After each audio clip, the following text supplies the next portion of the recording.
في كلمة لما بتتقال بتسكت أي صوت، بتجمد الدم في عروقنا وتخلي الإنسان يحس إن الدنيا فجأة بقت صغيرة أوي، وهي كلمة سرطان.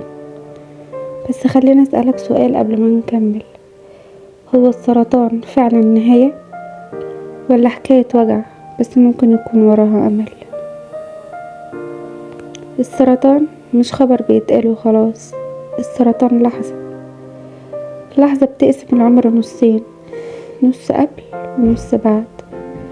في ست كانت كل همها بيتها وولادها، راحت تكشف وهي مطمنة، طلعت من عند الدكتور مش سامعة غير كلمة واحدة بس، ومن ساعتها بقت بتعد الأيام بالساعات وبالدقايق مش بالسنين.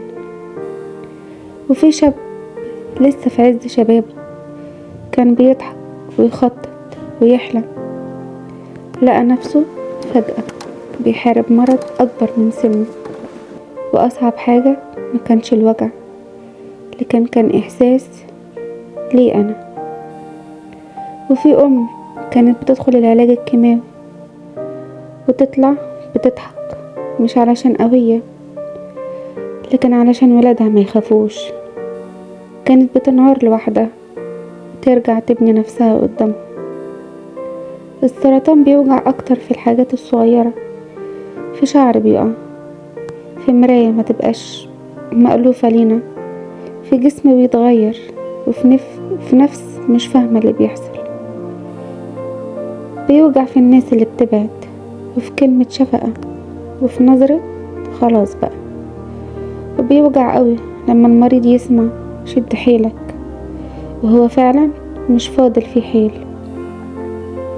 في واحدة كانت بتخاف تقول للناس انها مريضة، مش علشان السرطان، علشان كلام الناس.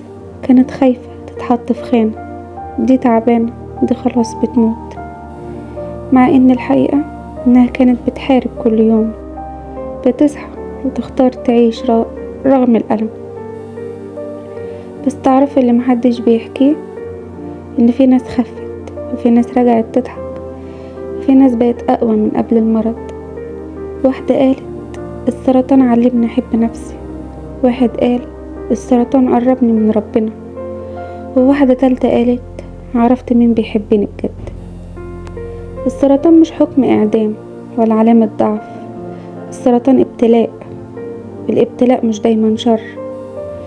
يمكن ربنا بيكسرنا علشان يعيد تكويننا، يمكن الوجع ده علشان نفوق، يمكن المرض علشان نعرف قيمة كل نفس. لو انت مريض او حد بتحبه مريض، اوعوا تفقدوا الامل، واوعوا تحسوا انهم لوحدهم او انتوا لوحدكم. في حاجة اسمها ربنا، وفي شفاء، وفي رحمة، وفي رب وعمره ما كسر بخاطر حد. وحتى لو الطريق طويل، انت مش ضعيف، انت محارب. قولولي، هل السرطان ده في حياتكم كان وجع ولا كان درس ولا الاتنين مع بعض؟ لو الكلام ده لمس قلبك اعمل لي لايك، واكتب لي دعاء من قلبك لأي محارب سرطان، وابعتوا الفيديو ده لحد محتاج يسمعه دلوقتي. ما تنسوش تعملوا متابعة، علشان هنا هنتكلم عن وجعنا بصراحة، ونحول الألم لقوة.